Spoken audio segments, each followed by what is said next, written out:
Audio Jungle. Audio Jungle. అపోస్తుల కార్యములు 12వ అధ్యాయము 1వ వచనం నుండి. దాదాపు అదే కాలమందు రాజైన హేరోదు సంఘపు వారిలో కొందరిని బాధపెట్టుటకు బలత్కారముగా పట్టుకొని యోహాను సహోదరుడైన యాకోబును ఖడ్గముతో చంపించెను. ఇది యూదులకు ఇష్టమైన కార్యమని తెలుసుకొని పేతురును కూడా పట్టుకొనెను. ఆ దినములు పులియని రొట్టెల పండుగ దినములు. అతన్ని పట్టుకొని చెరసాలలో వేయించి పస్కా పండుగైన పిమ్మట ప్రజల యొద్దకు అతన్ని తేవలనని ఉద్దేశించి అతనికి కావలియుండుటకు 4 చతుష్టయముల సైనికులకు అతన్ని అప్పగించెను. పేతురు చెరసాలలో ఉంచబడెను. సంఘమైతే అతని కొరకు అత్యాసక్తితో దేవునికి ప్రార్థన చేయుచుండెను. హేరోదు అతన్ని వెలుపలికి తీసుకుని రావలనని ఉండగా ఆ రాత్రియే పేతురు 2 సంకెళ్లతో బంధింపబడి 2 సైనికుల మధ్య నిద్రించుచుండెను. మరియు కావలివారు తలుపు ఎదుట చెరసాల కాచుకొనుచుండిరి. ఇదిగో ప్రభువు దూత అతని దగ్గర నిలిచెను. అతడుండిన గదిలో వెలుగు ప్రకాశించెను. దూత పేతురు ప్రక్కను తట్టి త్వరగా లెమ్మని చెప్పి అతన్ని లేపగా సంకెళ్ళు అతని చేతుల నుండి ఊడిపడెను. అప్పుడు దూత అతనితో, నీవు నడుము కట్టుకొని చెప్పులు తొడుక్కొనమనెను. అతడు అలాగు చేసిన తర్వాత దూత, నీ వస్త్రము పైన వేసుకుని నా వెంబడి రమ్మని అతనితో చెప్పెను. అతడు వెలుపలికి వచ్చి దూత వెంబడి వెళ్లి దూత వలన జరిగినది నిజముగా జరిగినని గ్రహింపక తనకు దర్శనము కలిగినని తలంచెను. మొదటి కావలిని 2వ కావలిని దాటి పట్టణమునకు పోవు ఇనుప గవిని యొద్దకు వచ్చినప్పుడు దానంతట అదే వారికి తెరుచుకొనెను. వారు బయలుదేరి ఒక వీధి దాటిన వెంటనే దూత అతన్ని విడిచిపోయెను. పేతురుకు తెలివి వచ్చి ప్రభువు తన దూతను పంపి హేరోదు చేతిలో నుండి యూదులను ప్రజలు నాకు ఉద్దేశించిన వాటన్నిటి నుండి నన్ను తప్పించి ఉన్నాడని ఇప్పుడు నాకు నిజముగా తెలియనని అనుకొనెను. ఇట్లు ఆలోచించుకొని అతడు మార్కు అను మారుపేరు గల యోహాను తల్లి అయిన మరియ ఇంటికి వచ్చెను. అక్కడ అనేకులు కూడి ప్రార్థన చేయుచుండిరి. అతడు తలవాకిటి తలుపు తట్టుచుండగా రొదే అను ఒక చిన్నది ఆలకించుటకు వచ్చెను. ఆమె పేతురు స్వరము గుర్తుపట్టి సంతోషము చేత తలుపు తీయగా లోపలికి పరిగెత్తుకొని పోయి పేతురు తలుపు దగ్గర నిల్చున్నాడని తెలిపెను. అందుకు వారు, నీవు పిచ్చిదానవనిరి.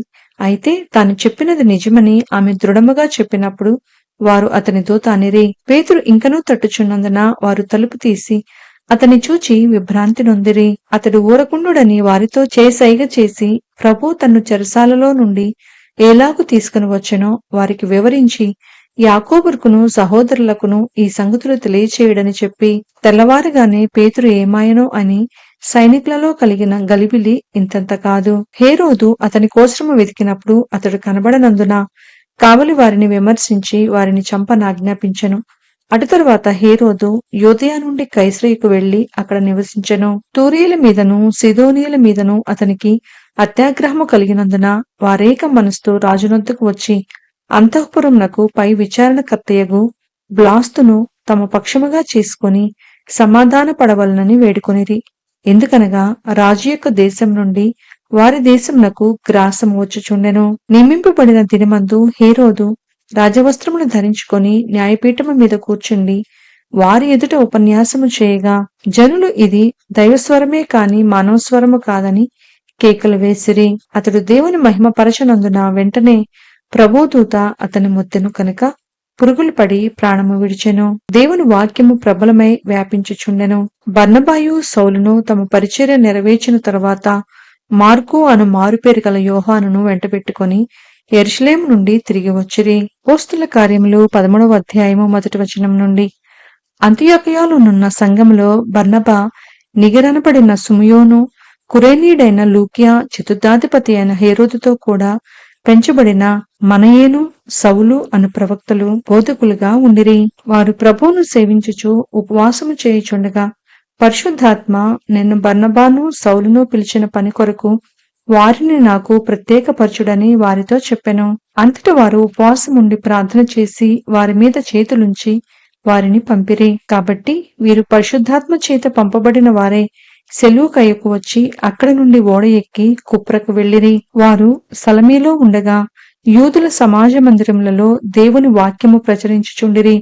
యోహాను వారికి ఉపచారము చేయువాడై ఉండెను. వారు ఆ ద్వీపమందంతటా సంచరించి పాఫు అను ఊరికి వచ్చినప్పుడు గారడీ వాడును అబద్ధ ప్రవక్తుడునైన బర్ యేసు అను ఒక యూదుని చూచిరి. ఇతడు వివేకము గలవాడైన సెర్గి పౌలు అను అధిపతి యొద్ద నుండెను. అతడు బర్నబాను సౌలును పిలిపించి దేవుని వాక్యము వినగోరెను. అయితే ఎలుమ ఆ అధిపతిని విశ్వాసం నుండి తొలగింపవలెనని యత్నము చేసి వారిని ఎదిరించెను. ఎలుమ అను పేరునకు గారడీవాడని అర్థము. అందుకు పౌలు అనబడిన సౌలు పరిశుద్ధాత్మతో నిండినవాడై అతన్ని తేరి చూచి, సమస్త కపటముతోనూ సమస్త దుర్మార్గముతోనూ నిండినవాడా, అపవాది కుమారుడా, సమస్త నీతికి విరోధి, నీవు ప్రభు యొక్క తిన్నని మార్గములు చెడగొట్టుట మానవా? ఇదిగో ప్రభువు తన చెయ్యి నీ మీద ఎత్తియున్నాడు. నీవు కొంతకాలము గ్రుడ్డివాడవై సూర్యుని చూడకుందువని చెప్పెను. వెంటనే మబ్బును చీకటియు అతన్ని కమ్మెను కనుక అతడు తిరుగుచు ఎవరైనా చేయి పట్టుకుని నడిపింతురా అని వెతుకుచుండెను. అంతటా ఆ అధిపతి జరిగిన దానిని చూచి ప్రభువు బోధకు ఆశ్చర్యపడి విశ్వసించెను. తరువాత పౌలును అతనితో కూడా ఉన్న వారును ఓడ ఎక్కి పాఫో నుండి బయలుదేరి పంఫూలియాలోనున్న పెర్గేకు వచ్చిరి. అచ్చడి యోహాను వారిని విడిచిపెట్టి యెరూషలేమునకు తిరిగి వెళ్ళెను. అప్పుడు వారు పెర్గే నుండి బయలుదేరి పిసిదియాలోనున్న అంతియొకయకు వచ్చి విశ్రాంతి దినమందు సమాజ మందిరంలోనికి వెళ్లి కూర్చుండిరి. ధర్మశాస్త్రమును ప్రవక్తల లేఖనములను చదివిన తర్వాత సమాజ మందిరపు అధికారులు, సహోదరులారా, ప్రజలకు మీరు ఏదైనా బోధవాక్యము చెప్పవలనని ఉన్న ఎడల చెప్పుడని వారికి వర్తమానము చేసిరి. అప్పుడు పౌలు నిలువబడి చేసైగ చేసి ఇట్లనెను: ఇజ్రాయేలీలారా, దేవునికి భయపడువారులారా వినుడి. ఇజ్రాయేలును ఈ ప్రజల దేవుడు మన పితరులను ఏర్పరచుకొని వారు ఐగుప్తు దేశమందు పరదేశులై ఉన్నప్పుడు ఆ ప్రజలను హెచ్చించి తన భుజబలము చేత వారినక్కడి నుండి తీసుకుని వచ్చి ఇంచుమించు 40 ఏండ్ల మటుకు అరణ్యంలో వారి చేష్టలను సహించెను. మరియు కనాను దేశంలో 7 జాతుల వారిని నాశనం చేసి వారి దేశములను వీరికి స్వాస్థ్యముగా పంచి ఇచ్చెను. ఇంచుమించు 450 సంవత్సరములు ఇట్లు జరిగెను.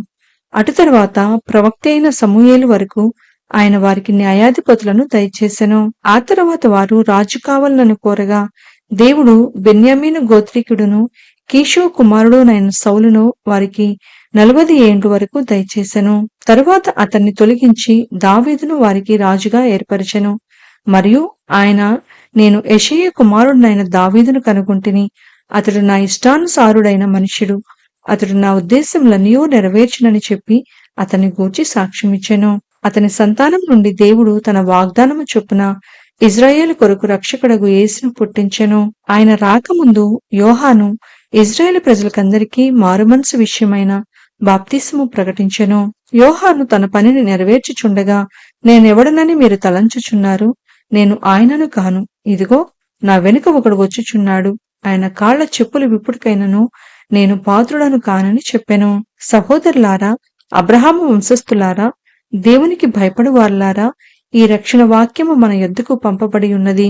యెరూషలేములో కాపురముండు వారును వారి అధికారులను ఆయనైనను ప్రతి విశ్రాంతి దినమున చదవబడుచున్న ప్రవక్తల వచనములనైనను గ్రహింపక ఆయనకు శిక్ష విధించుట చేత ఆ వచనములను నెరవేర్చిరి. ఆయన యందు మరణమునకు తగిన హేతువేదియూ కనబడకపోయినను ఆయనను చంపించవలెనని వారు పిలాతును వేడుకొనిరి. వారు ఆయనను గూర్చి వ్రాయబడినవన్నీయూ నెరవేర్చిన తర్వాత ఆయనను మ్రాను మీద నుండి దింపి సమాధిలో పెట్టిరి. అయితే దేవుడు మృతులలో నుండి ఆయనను లేపెను. ఆయన గలిలయ నుండి యెరూషలేమునకు తనతో కూడా వచ్చిన వారికి అనేక దినములు కనపడెను. వారిప్పుడు ప్రజల ఎదుట ఆయనకు సాక్షులై ఉన్నారు. దేవుడు యేసును లేపి పితరులకు చేసిన వాగ్దానమును మన పిల్లలకు నెరవేర్చి ఉన్నాడని మేమును మీకు సువార్త ప్రకటించుచున్నాము. అలాగే నీవు నా కుమారుడవు, నేడు నేను నిన్ను కంటిని అని 2వ కీర్తన యందు వ్రాయబడి ఉన్నది. మరియు ఇక కుళ్ళు పట్టకుండా ఆయనను మృతులలో నుండి లేపుటను బట్టి దావీదునకు అనుగ్రహించిన పవిత్రమైన వరములను మీకు అనుగ్రహింతును.